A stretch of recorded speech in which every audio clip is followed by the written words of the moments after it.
नमस्कार साथियों, उम्मीद है कि आप लोग अच्छे होंगे।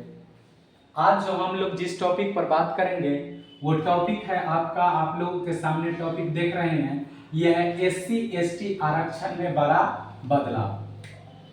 तो आपके सामने टॉपिक है एससी एसटी आरक्षण में बड़ा बदलाव, और हम लोग ये चीज देखने का कोशिश करेंगे जो दरअसल इसमें क्या समस्या था, क्या मुद्दा था जिसको माननीय सुप्रीम कोर्ट द्वारा इस पर कुछ बदलाव किया गया है। तो सबसे पहले हम लोग जान लें कि ये सूचना कब का है। तो आपको मैं बता दूं कि ये 1 अगस्त 2024 को ये सूचना आई है, और इसका जो स्रोत है मैं जहां से लिया हूं ये द हिंदू से लिया गया है। ये आर्टिकल जो मैं चर्चा कर रहा हूं ये द हिंदू से लिया गया है। और आप लोग देखेंगे कि जो राज्य सरकार को आरक्षण के लिए अनुसूचित जातियों और जनजातियों को उप वर्गीकरण कर सकती है। इसका मतलब हो गया कि जो पहले राज्य सरकार जो था सो एससी एसटी के अंदर में उप वर्गित नहीं कर सकता था, उसके अंदर में जो जाति थे उसको विभाजित नहीं कर सकता था। लेकिन ये बदलाव आने के बाद अब जो है राज्य सरकार वो एससी एसटी के अंतर्गत उसको उप वर्गों में विभाजित कर सकता है। तो हम लोग देखते हैं कि दरअसल ये मुद्दा क्या था। मुद्दा की बात करेंगे तो आपका मुद्दा है CJI chief justice of India doctor D.Y.. Chandrachud की अध्यक्षता वाली एससी के 7 जज, एससी का मतलब हो गया सुप्रीम कोर्ट की 7 संवैधानिक बेंच ने ईबी चिन्नोया बनाम आंध्र प्रदेश राज्य 2004 के फैसले को क्या कर दिया, खारिज कर दिया गया। तो हम लोग सबसे पहले समझने का यहाँ पर 2 टर्म कोशिश करते हैं। अध्यक्षता क्या होता है? तो अध्यक्षता का मतलब हो गया कि जिस भी बेंच का गठन होता है या जिस भी पीठ का गठन होता है तो उसमें एक व्यक्ति जो होते हैं सो उसका लीड करते हैं, कोऑर्डिनेट करते हैं। तो जिस व्यक्ति को भी जिम्मेदारी दिया जाता है उस बेंच में जो भी सदस्य होते हैं उनको कोऑर्डिनेट करने का, तो उनको अध्यक्ष बोला जाता है। अब देखेंगे तो ये एससी का 7 जजों का संवैधानिक बेंच। तो आप लोगों को बता दें कि जो जज की संख्या अगर 5 या 5 से ज्यादा होंगे तो उसको बोला जाता है संवैधानिक बेंच। तो यहाँ पर आप देख रहे हैं कि जजेस की संख्या कितना है, 7 है। अगर जज की संख्या 5 या 5 से अधिक हो तो उसको बोला जाता है संवैधानिक बेंच, कॉन्स्टिट्यूशन बेंच। ठीक है, तो आगे हम लोग देखते हैं। अब समझने का कोशिश करते हैं कि जो ईबी चिन्नोया बनाम आंध्र प्रदेश राज्य 2004 के फैसले को खारिज। तो हम लोग ये जानने का कोशिश करते हैं कि जो ये फैसला था क्या। दरअसल 2004 में सुप्रीम कोर्ट की 5 जज ने, सुप्रीम कोर्ट का 2004 में सुप्रीम कोर्ट का 5 जज ने एक ऐतिहासिक फैसले पर अपना विचार दिए थे, और वो फैसला का नाम जो था, उस केस का जो नाम था ईबी चिन्नोया बनाम आंध्र प्रदेश राज्य, और ये 2004 में फैसला आया था इसलिए इसमें 2004 लगा दिया गया है। इसमें क्या था कि जब 5 जज के बेंच थे और 5 जज के बेंच में यही डिसाइड करना था कि जो क्या सरकारें हैं या राज्य सरकार है वो 5 या ये जो एससी एसटी है उनके अंदर में क्या उनको उप वर्ग में विभाजित कर सकती है कि नहीं। तो इस पर माननीय सुप्रीम कोर्ट के 5 जजेस ने यह फैसला दिया कि जो राज्य सरकार के पास ये अधिकार नहीं है कि जो वो एससी और एसटी के अंतर्गत में उनको उप वर्गों में विभाजित करे, क्योंकि इसके लिए उन्होंने हवाला दिया एक संविधान का आर्टिकल नंबर 341। और दरअसल आर्टिकल नंबर, संविधान का आर्टिकल नंबर 341 में यह प्रावधान है कि जे किसको एससी में शामिल किया जाएगा, किसको एसटी में शामिल किया जाएगा, किसको एससी से बाहर निकाला जाएगा, किसको एससी में शामिल किया जाएगा, ये सब जो अधिकार है सो भारत के प्रेसिडेंट के हैं। मतलब राष्ट्रपति के पास ये अधिकार है जे कौन एससी है कौन नहीं है। तो अगर सुप्रीम कोर्ट ने कहा कि जो अगर हम ये अधिकार दे देते हैं जो एससी एसटी के अंतर्गत उप वर्गों में विभाजित किया जाए तो कहीं ना कहीं संविधान के आर्टिकल नंबर 341 का उल्लंघन होगा। फिर उन्होंने संविधान के आर्टिकल नंबर 14 का हवाला दिया, आर्टिकल नंबर 14। तो आप लोगों को ध्यान में होगा जो आर्टिकल 14 का संबंध हमारे संविधान का एक भाग है, भाग नंबर 3। और ये भाग नंबर 3 में जो है सो आपका फंडामेंटल राइट का जिक्र किया गया है और इसमें जो आर्टिकल है आर्टिकल 12 से 35 को रखा गया। 12 से 35 आर्टिकल जो है सो संविधान के भाग 3 में जिसको मूल अधिकार बोलते हैं या फंडामेंटल राइट, उसी में का एक आर्टिकल नंबर जो 14 है। और दरअसल आप देखेंगे आर्टिकल नंबर 14 से 18 जो है सो आपका बात करता है क्या, समानता का।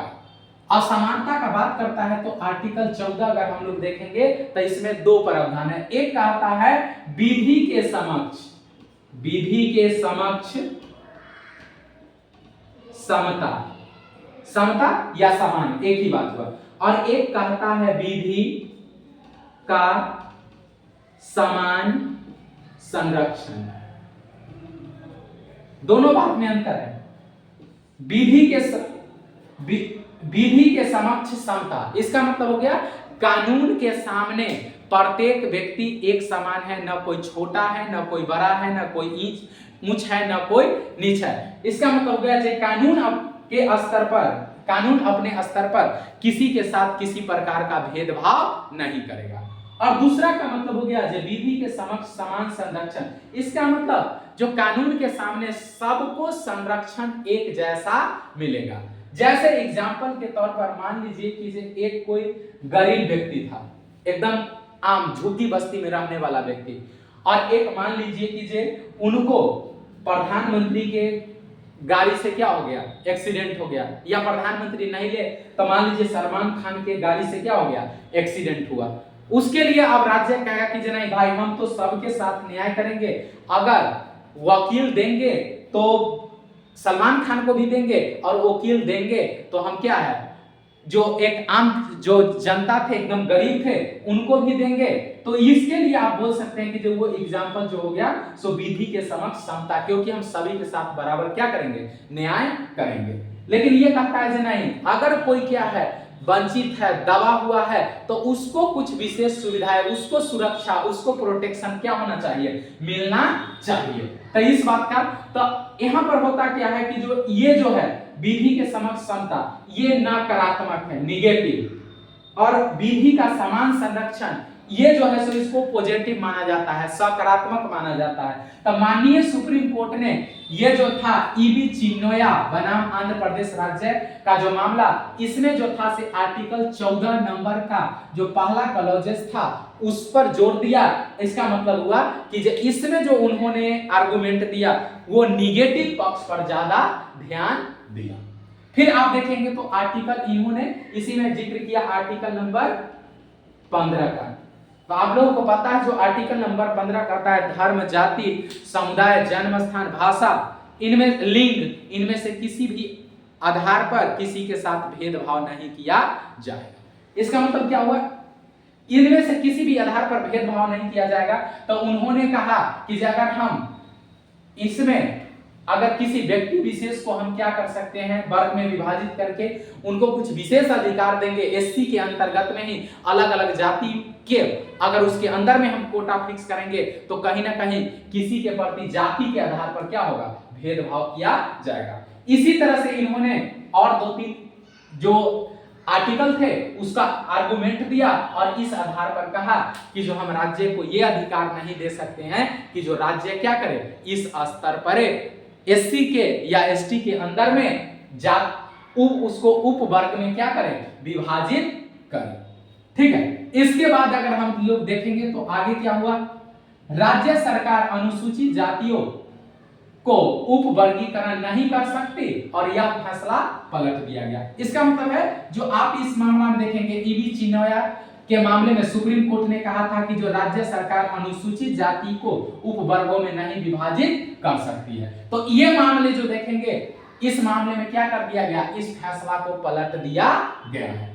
आगे देखते हैं ये फैसला पलटने का रीजन क्या था। जैसे ही आप देखेंगे जो 2004 में ये जजमेंट आया, ये जजमेंट आने के बाद हुआ क्या कि जो और कई राज्यों में और मांग बढ़ गया और कई राज्य सरकार जो था सो अलग अलग हाई कोर्ट में पिटीशन दायर करना शुरू कर दिया।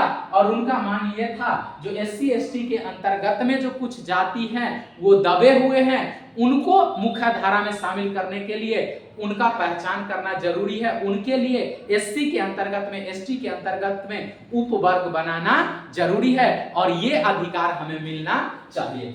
और कई दलीलें दिया गया कई कोर्ट में, तो माना जाता है कि जो, और आप देखेंगे तो 2010 के आसपास में पंजाब राज्य भी, हरियाणा राज्य भी, उधर अगर आप देखेंगे तो मध्य प्रदेश भी, कर्नाटक भी, ये सब कई राज्य जो था सो अलग अलग हाई कोर्ट में अपना पिटीशन क्या किया था, दायर किया था।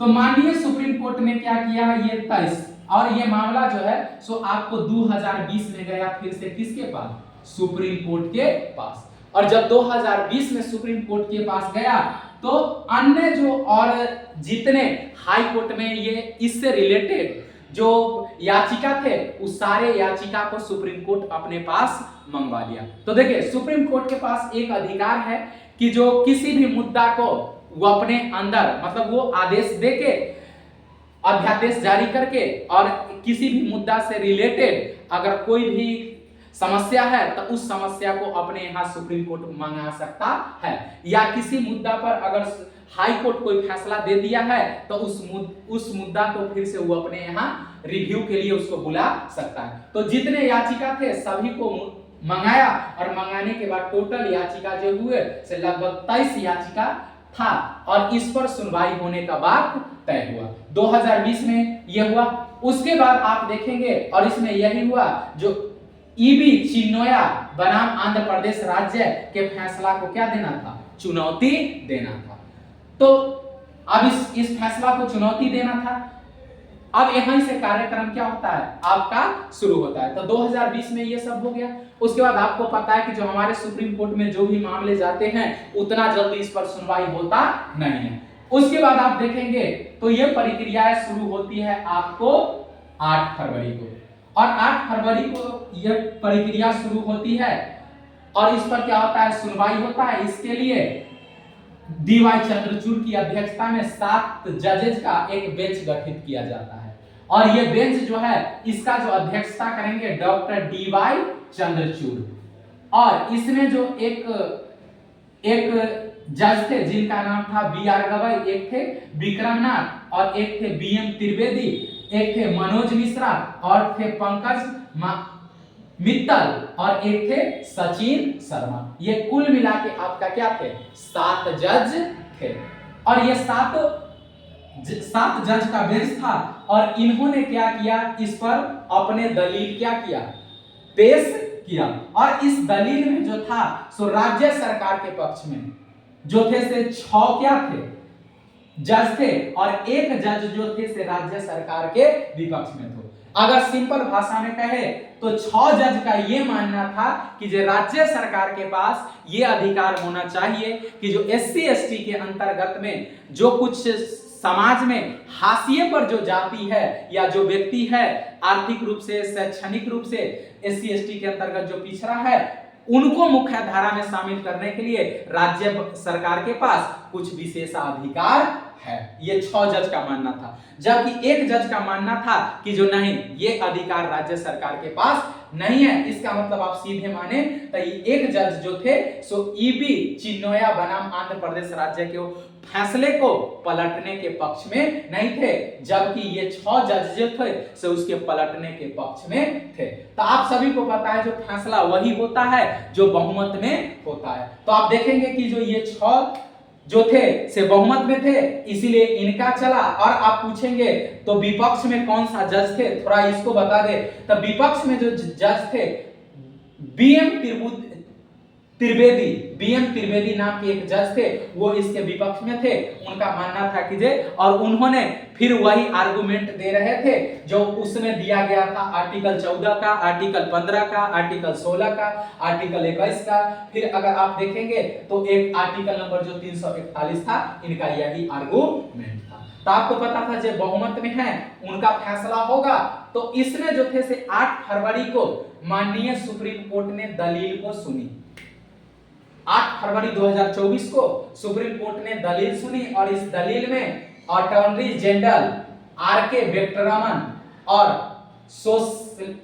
सोलिसिटर जनरल तुषार मेहता और वरिष्ठ अधिवक्ता कपिल सिब्बल ने अपना क्या रखा, दलील रखा, मतलब अपना पक्ष रखा। तो ये दो व्यक्ति जो आप देखेंगे ऊपर से हो गए आर.के. वेक्टरमैन और तुषार मेहता, ये दोनों व्यक्ति जो थे सो भारत सरकार की तरफ से अपना क्या कर रहे थे, पक्ष रख रहे थे, और कपिल सिब्बल जो थे से विपक्ष की तरफ से अपना पक्ष रख रहे थे। उसके बाद ये सारे पक्ष और सारे दलील सुनने के बाद माननीय सुप्रीम कोर्ट ने 8 फरवरी 2024 के दोनों पक्ष को सुनने के बाद इस फैसला को अपने पास सुरक्षित रखा। तो देखिए सुप्रीम कोर्ट जब सारे पक्ष सुन लेती है तो उस फैसला को क्या करती है, सुरक्षित रखता है, और रखने के बाद जब भी उसको सही समय लगता है उस पर अपना विचार, तो सुरक्षित रखने का मतलब हो गया कि चलिए हम इस केस को सुरक्षित रखते हैं, जब हमें उचित समय लगेगा, सही समय लगेगा, मैं इस फैसला को क्या करूंगा, आपको सुना दूंगा।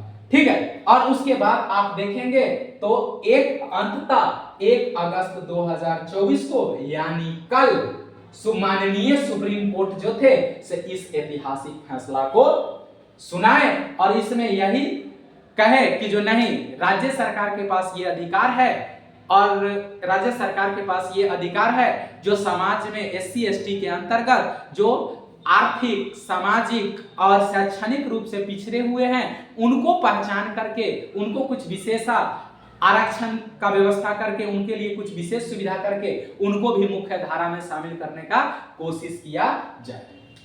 इसका मतलब हुआ कि जो ये फैसला आया, इसका मतलब हो गया कि जो ये जो मामला था 2004 का जो 5 जजेस का जो फैसला था, इस फैसला को क्या कर दिया गया, बदल दिया गया। तो आप देखेंगे जो इसमें 5 जज थे, और जब भी इस फैसला को बदलने का बात हुआ तो जितना जज पहले से फैसला दिए हुए थे उनसे जज की संख्या बढ़ा के निर्धारित किया जाता है, तब आप किसी पिछले फैसले को क्या कर सकते हैं, बदल सकते हैं। और हमेशा देखेंगे कि जो जज का संख्या होता है वो विषम संख्या ही रखा जाता है। विषम संख्या इसीलिए क्योंकि आप पाएंगे कि जो अगर सम संख्या में अगर जज रहेंगे तो अगर मान लीजिए कि किसी मुद्दे पर अगर 6 जज हैं और वहां पर मत हो गया 3 और 3 का, तो भाई फैसला कहीं नहीं हो पाया, बीच में रहा।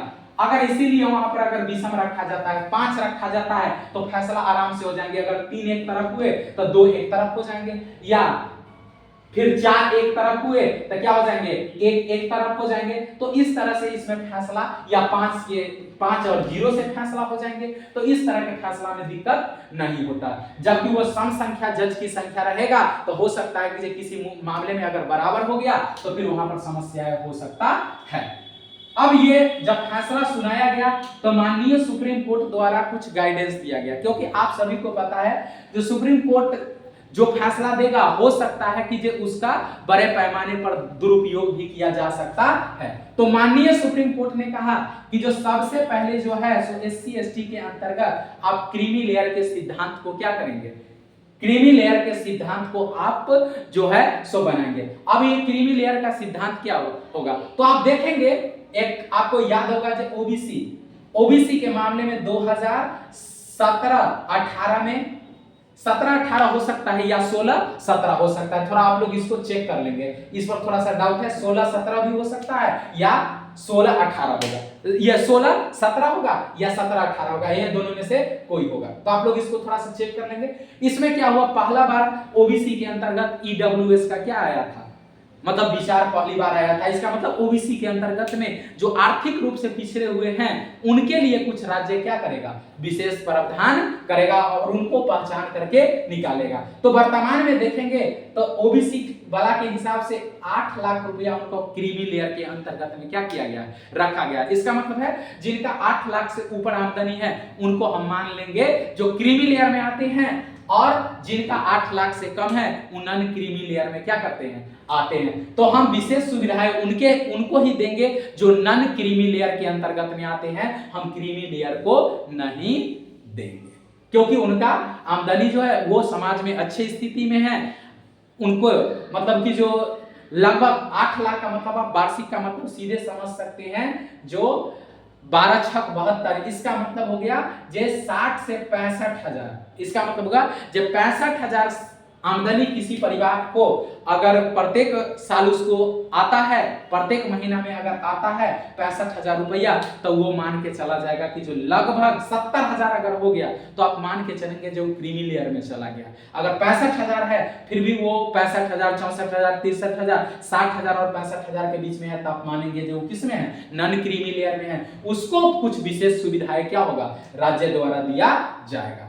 फिर कहा इन्होंने कहा जो पीछे वो कहे थे नहीं समाज में जो है एससी एसटी के अंतर्गत विविधता नहीं है, इस केस में कहा गया था, ईबी चिन्नोया के मामले में कहा गया था, वो 5 जज थे, उन्होंने माना था कि जो नहीं उनमें किसी प्रकार का भेदभाव नहीं है, जबकि सुप्रीम इस जजमेंट में कहा गया कि सभी क्या है, एससी एसटी के अंतर्गत सभी बराबर नहीं है, कुछ जो है सो सामाजिक, आर्थिक और राजनीतिक रूप से क्या है, पिछड़े हुए हैं। और इसके लिए अगर आप देखेंगे तो सबसे बड़े पैमाने पर क्या देख सकते हैं, इसके लिए देखेंगे तो समाज में जो आपको राजनीतिक रूप से पिछड़ा हुआ कैसे आप देख सकते हैं। जैसे आप एग्जांपल के तौर पर मैंने एक व्यक्ति से पूछा, मतलब ऐसे जानने के भाव से कि जो एक मतलब कि जो वो भी सोच रहा था विधानसभा का चुनाव लड़ने के लिए, और उसको मैंने जानता था, तो उससे पूछा कि जैसा आप ये बताइए कि जो एक विधानसभा के चुनाव में कितने खर्च हो जाते होंगे।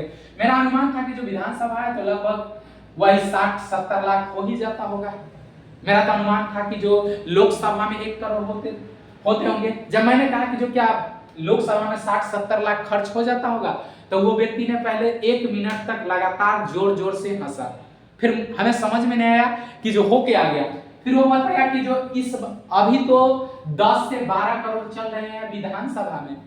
फिर मैंने उनसे लोकसभा का नहीं पूछा, क्योंकि आपको पता है कि जो अगर एक विधानसभा का खर्च है 10 से 12 करोड़ रुपया, तो आप सीधे मान के चल सकते हैं कि जो एक लोकसभा क्षेत्र में लगभग मान के चल सकते हैं 8, 9, 10, 7 इस तरह के क्या आते हैं, विधानसभा क्षेत्र आता है। तो आप उसी से अनुमान लगा सकते हैं, अगर एक जो है एक विधानसभा में 10 लाख खर्च होते हैं, 10 करोड़ खर्च होते हैं, इसका मतलब हो गया कि जो आप अनुमान लगा लीजिए कि अगर किसी लोकसभा में 10 विधानसभा है तो 100 करोड़ रुपए क्या होंगे, खर्च होंगे। अब बताइए कि जो इस देश में जो है सो कितने ऐसे व्यक्ति हैं, कितने परसेंट ऐसे सदस्य हैं जो राजनीति में जा सकते हैं या राजनीति में जाने के लिए सोच सकते हैं। मेरे अनुमान से इनका परसेंटेज होगा 0.01%। इसका मतलब हो गया जो देश का अभी भी 99.999% जो व्यक्ति है सो राजनीति में क्या है, राजनीति से कोसों क्या है, दूर है। तो कहीं ना कहीं आप देखेंगे तो इस स्तर पर, और हम कहते हैं कि जो हम किस देश में रहते हैं, लोकतांत्रिक देश में रहते हैं। जिस देश में 99.999% व्यक्ति चुनाव लड़ने के लिए सोच भी नहीं सकता है, वो देश में लोकतंत्र कैसे हो सकता है, और आप कैसे कह सकते हैं जो हमारा लोकतंत्र सबसे क्या है, अच्छा है। तो कहीं ना कहीं यह समस्या, आर्थिक समस्याएं देखने को मिलता है। तो माननीय सुप्रीम कोर्ट ने इस बार माना कि जो आप जो है इस स्तर पर जो है सो कहीं ना कहीं वो पिछड़े हुए हैं। अब देखेंगे इसके बाद अगर बात करेंगे, कुछ 1-2 बात हम लोग ऐसे करेंगे। तो जैसे एग्जांपल के तौर पर आप सभी को पता है सैद्धांतिक जो भी हो, लेकिन वो व्यवहारिक तौर पर दरअसल जैसा हम देखते हैं वैसा कुछ होता नहीं है। जैसे एक एग्जांपल के तौर पर हम आपको समझाने का कोशिश करते हैं। आप देखेंगे जो एक आप दो अलग का छोड़ दीजिए, अपने ही समाज में देखिए, अपने ही समाज में देखेंगे तो आरक्षण का लाभ किसको मिलता है, आरक्षण का लाभ उन्हीं को मिलता है जो पहले से बहुत क्या है, अच्छे स्थिति में है। जैसे एग्जाम्पल के तौर पर आपको हम एक एग्जाम्पल से समझाने का कोशिश करते हैं। जैसे एक बच्चा जो है सो मान लीजिए कि जो ग्रामीण क्षेत्र से है, ग्रामीण क्षेत्र से है, एक बच्चा जो है सो शहरी क्षेत्र, या इसको आप मान लीजिए मेट्रो सिटी में रहता है, मेट्रो सिटी में रहता है। एक बच्चा मेट्रो सिटी में रहता है, एक ग्रामीण क्षेत्र में रहता है। मान लीजिए कि इनके परिवार के जो कोई सदस्य थे, से मान लीजिए, क्योंकि अगर हम लोग यहाँ पर अभी नॉन क्रीमी लेयर को और क्रीमी लेयर को ध्यान में रख के एग्जाम्पल समझेंगे, इसीलिए कुछ मतलब एग्जाम्पल लेंगे तो सोच समझ के। मान लीजिए कि जे इनके पिताजी जो है सो रेलवे में लोको पायलट है, रेलवे में लोको पायलट है, क्योंकि आप यहाँ पर आईएएस आईपीएस का भी एग्जांपल लेके समझ सकते थे, लेकिन क्रीमी लेयर में थोड़ा इसको लेके मतलब यहाँ पर थोड़ा समस्या है। जैसे मान लीजिए कि जे एक व्यक्ति है लोको पायलट है, इनका सैलरी 60,000 का महीना है, ये मेट्रो सिटी में रहते हैं। ऑटोमेटिक है जो इनके पास एक बच्चा है, ये अच्छे स्कूल में पढ़ेगा, अच्छे इसको गाइडेंस मिलेगा, अच्छे कोचिंग मिलेगा, अच्छे माहौल मिलेंगे, ये सारे चीज होगा। एक दूसरा बच्चा है जो ग्रामीण क्षेत्र का है, एक नंबर में तो इसके पास अच्छा शिक्षा नहीं है, दूसरा नंबर में क्या हो सकता है, अच्छा शिक्षा नहीं है इसके पास, तो ऑटोमेटिक है जो कल होके इसको बहुत सारा चुनौती झेलना पड़ेगा, अच्छा माहौल नहीं मिल रहा है, अच्छे ट्यूशन नहीं मिल रहे हैं, ये सारी समस्या है। और ये मान लीजिए कि ये एक गरीब किसान परिवार से है, गरीब किसान परिवार से है, और इसका महीना का आमदनी जो है इसके परिवार का 15,000 रुपया है। इस परिवार का है 60,000, इस परिवार का है 15,000। अब एज एग्जाम्पल के तौर पर मान लीजिए दोनों बच्चा किसी तरह से, ये बच्चा जो था से किसी तरह से ग्रेजुएशन किया, किसी तरह से ग्रेजुएशन किया, और ये भी बच्चा पढ़ा, इसको सारे सुविधाएं बहुत अच्छे मिले, हमेशा से स्मार्ट सिटी में रहा है, हर चीज किया है, सारे सुविधा शानदार मिले हैं। अब मान के चलिए कि जो ये दोनों बच्चा जो है से यूपीएससी का तैयारी शुरू किया, क्योंकि आप मान के चल गए 15,000 है, ये भी आए नॉन क्रीमी लेयर, क्योंकि क्रीमी लेयर का सिद्धांत क्या है, 8 लाख से ऊपर जिनका आमदनी होगा वो होंगे क्रीमी लेयर। ये भी बच्चा इनका भी पूर्ता है 12/6 = 7,20,000 महीना का, और ई भाई साहब का 15,000 है, तो 15 को अगर आप 12 से करेंगे तो 1,80,000, 1,80,000 इनका है 7,20,000 का साल का आमदनी। ए भी है नॉन क्रीमी लेयर के अंतर्गत में, ए भी जो है सो नॉन क्रीमी लेयर के अंतर्गत में है, दोनों है नॉन क्रीमी लेयर के अंतर्गत में। अब मान लीजिए कि ये बच्चा को मन में भाव आया कि जो हम यूपीएससी का तैयारी करें, और यूपीएससी की तैयारी करने के लिए ये बच्चा चला गया दिल्ली। और आपको पता है जो दिल्ली में जो यूपीएससी की तैयारी होते हैं, वहां पर जो कोचिंग का फी जो है सो 4-4 लाख रुपए है, 4 लाख रुपए कोचिंग का फी है, प्लस में प्रत्येक महीना 20,000 रुपए खर्च होंगे। अब मान के चलिए कि ये जो इस परिवार का बच्चा है, क्या सोच के ये यूपीएससी के तैयारी में भाग ले पाएगा या नहीं ले पाएगा, या दिल्ली में रह के तैयारी कर पाएगा, उसके लिए ये कंफर्टेबल है भी या नहीं भी है। और एक बच्चा ये है जिसका साल का आमदनी कितना है, साल की आमदनी का उसका फैमिली का है 7,20,000 रुपए, तो इसको भी 4 लाख कोचिंग का देना है, और 20,000 रुपया प्रत्येक महीना क्या होगा, लगेगा। आप एक कॉमन सेंस से आप बताइए कि यहाँ पर कौन सा फैमिली या कौन सा बच्चा का परिवार यूपीएससी के तैयारी के लिए एफर्ड कर सकता है। तो आपका मानना यह होगा कि इनको तक है, बस का बात नहीं, इनका महीने का आमदनी है 15,000, वहां पर खर्च ही होता है कितना, 20,000 रुपया महीना में, 20,000 25,000 वहां खर्च ही हो जाता है, इनका आमदनी है कितना, 15,000। ये तो किसी कीमत में एफर्ट नहीं कर सकते। अब नहीं कर सकते हैं तो यूपीएससी के तैयारी में ईडब्ल्यूएस का जो 10% आरक्षण मिलेगा वो किनको मिलेगा, इनको मिलेगा कि इनको मिलेगा। तो आप कहेंगे इनको कैसे, इनको तो मिलेगा ही नहीं, क्योंकि ये तो सोचे लेकिन वहां तक पहुंचे ही नहीं, तैयारी ही नहीं कर पाए। इनका क्या होगा, ये यहां पहुंच जाएंगे, और पहुंच जाएंगे, तैयारी करेंगे, कन्फर्म है कि इनको ये 10% का लाभ क्या हो जाएगा, मिल जाएगा।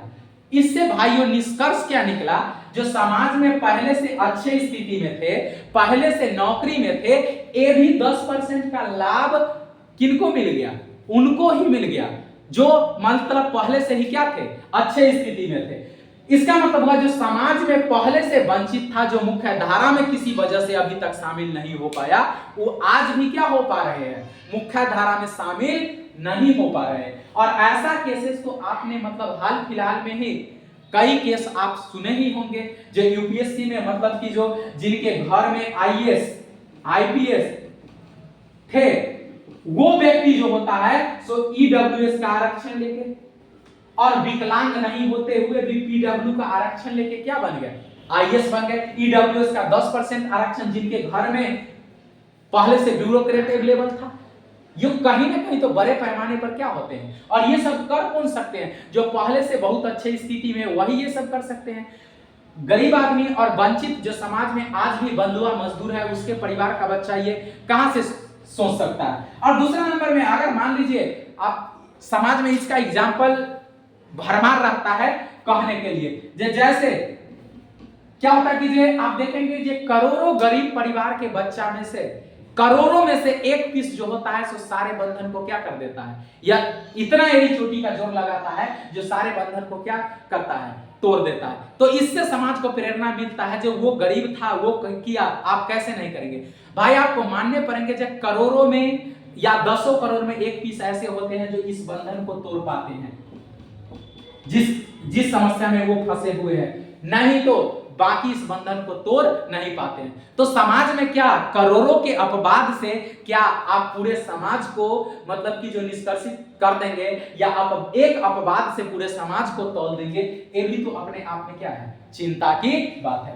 तो इससे पहले हम आपको राजनीति स्तर पर आपको समझा दिए थे, जो राजनीतिक स्तर पर जिस लोकतांत्रिक देश में रहते हैं और जिस लोकतांत्रिक देश में हम कहते हैं कि जो हमारे पास राजनीति में जाने का मतलब हमारे पास क्या है, राजनीतिक अधिकार है, तो वोट गिराने का अधिकार तो है, लेकिन हमारे देश में आम जनता के पास चुनाव लड़ने का अधिकार नहीं है। क्योंकि आपको अभी बता दिए 99.999% आप जिस लोकतांत्रिक देश में रह रहे हैं उस लोकतांत्रिक देश में चुनाव लड़िए नहीं सकते हैं, क्योंकि चुनाव में जिस पैमाने पर खर्च होते हैं उनका मतलब कि जो देश के 99.99% का जो है सो उतना बजट है ही नहीं, तो वो राजनीति में कहां से जाएंगे। फिर आप नौकरी के स्तर पर देखें, जो अगर आरक्षण में भी फायदा मिलेगा तो उन्हीं को मिलेगा जिनके घर में पहले से नौकरी पेशा अच्छे हैं, क्योंकि वो वहां तक, आप सबसे बड़ी बात है जो आप उस प्रोसेस तक वहां तक पहुंचेंगे तब ना आपको आरक्षण का लाभ मिलेगा। आप तो पहले ही उसमें जो प्रोसेस में जाने के लिए जो जद्दोजहद है, उस जद्दोजहद की प्रक्रिया में ही अगर आप शामिल नहीं होंगे तो कहीं ना कहीं आपको क्या है, ये समस्या देखने को मिलेगा। अब सबसे बड़ी बात है, आप इससे भी और ये दोनों से जो जटिल मुद्दा आता है, आपको अब मैं एक बात समझाना चाहता हूं। जटिल मुद्दा आता है न्यायपालिका के स्तर पर। न्यायपालिका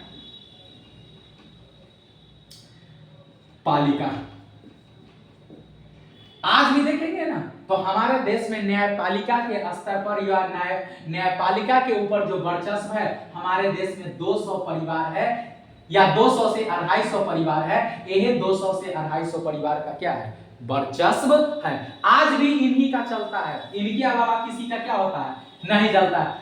यह 200 परिवार है सो देश के अंतर्गत जो सुप्रीम कोर्ट है और हाई कोर्ट में है, यह 200-250 परिवार का सदस्य क्या है, क्या बनते हैं, जज बनते हैं। यही 200-250 परिवार का सदस्य क्या है, वकील है। यह हमारे न्यायपालिका का सिस्टम है। अब 200, जिस देश का जनसंख्या 140 करोड़ हो और 150, 45 करोड़ हो, 42 करोड़ हो, उस देश में सिर्फ 200 परिवार ऐसे हैं जो आज से मतलब कि जो कई साल, कितने सालों से, मतलब आजादी के 75 साल के बाद भी इस बंधन से हम मुक्त नहीं हो पाए होंगे। क्या सोचेंगे, क्या देखते होंगे, जज का बेटा जज, जज का पोता जज, वो पीढ़ी दर पीढ़ी वहां पर क्या चलते हैं, ट्रांसफर की प्रक्रिया चलता है। ट्रांसफर की प्रक्रिया अगर कहे तो इसका मतलब हो गया क्या, जज का बेटा ही क्या बनता है, जज। जैसे एक जज का आप सुनेंगे ना, तो सुनेंगे उनका बाप दादाजी जज थे, उनका, जैसे आप अभी का जो जज है जिनका नाम है डीवाई चंद्रचूड़, इन्हीं का पिताजी थे बीवाई चंद्रचूड़। इसका मतलब क्या हुआ, कहीं ना कहीं वंशानुगत क्या होता है, और एक इन्हीं का बात नहीं है, सारे को देखेंगे तो वही प्रक्रिया क्या होता है, उन्हीं का वकील है, उन्हीं का सब है। और आप देखेंगे कि जो पूरे आज 75 साल के दौर में भी अगर आप देखेंगे तो आपको पूरे 75 साल में जितने जज हुए सुप्रीम कोर्ट हाई कोर्ट में, उसमें 5 से 6 जज आपको एससी मिलेंगे। आज तक 75 साल में जितने हाई कोर्ट और सुप्रीम कोर्ट में जज हुए 5 से 6 को एससी एसटी का तो कहीं एक या 1 या 2 मिल जाए, यही अपने आप में 75 साल में क्या है, बड़ा है। ओबीसी का बहुत मिल जाएंगे तो आपको 10 के आसपास मिल जाएंगे, बाकी सारे का सारे कहां से आ रहे हैं, वहीं से आ रहे हैं जिनका पहले से क्या था, वहां पर वर्चस्व था, हर चीज था, आज भी, और हर चीज में ट्रांसपेरेंसी आता है, लेकिन इस स्तर पर कोई बात नहीं करता है। क्यों नहीं? अगर आप देखेंगे जो हमारी न्यायपालिका है, आप देखेंगे कि जो हमेशा आईपीएस को आईएएस को जो जज रहता है वो हमेशा कोसते रहता है, बात करते रहेगा नैतिकता, ट्रांसपेरेंसी, लॉ एंड ऑर्डर। अब मान लीजिए कि सारे स्तर पर आप क्या करते रहते हैं, बात करने की स्थिति में रहते हैं और सबको आप रास्ता बताते हैं। अब ये बताइए ना कि आपके यहाँ पर कब ट्रांसपेरेंसी ला रहे हैं, आपके यहाँ पर कब पारदर्शिता आ रहा है, जो समाज के और वर्ग को भी वहां तक जाने का क्या हो, मौका मिलना चाहिए। तो आज हम आपको ये तीनों स्तर पर जहां तक पॉसिबल हुआ वहां तक समझाने का कोशिश किए। तो अब हम लोग अगले दिन फिर दूसरे वीडियो में मिलते हैं। आप लोगों को एक बात और बता दूं कि जो इससे पहले जिस भी चैनल पर मैं वीडियो डालता था वो चैनल YouTube बंद कर दिया है, और भाइयों ये नया चैनल मैं फिर से बनाया हूं और इस पर वीडियो अपलोड करता हूं। तो आप लोग अगर वीडियो अच्छा लगता हो और कुछ नया चीज सीखने को मिलता हो, हमारे समाज के बारे में, देश के बारे में, कानून व्यवस्था के बारे में, इसी तरह का और कुछ जानकारी आपको चाहिए, तो कृपया भाई लोग चैनल को सब्सक्राइब कर लेंगे, और जितना ज्यादा से ज्यादा होंगे और दूसरे भाई लोग को भी शेयर करेंगे, ताकि उनको भी कुछ नए चीज सीखने का मौका मिले। और देखो भाई, मेरा एक उद्देश्य ये भी है कि जो एक चर्चा का विषय है वो किसी यूनिवर्सिटी में या क्लास तक ही क्यों सीमित रहे, हमारे समाज में भी जाना चाहिए, और कम से कम राजनीति के स्तर पर और कानून व्यवस्था के स्तर पर हमारे समाज को सबसे ज्यादा जरूरी है जागरूक होने का। तो आप लोग अधिक से अधिक वीडियो को शेयर कर देंगे, अधिक से अधिक लाइक करेंगे। तो आज के लिए इतना ही। नमस्कार साथियों।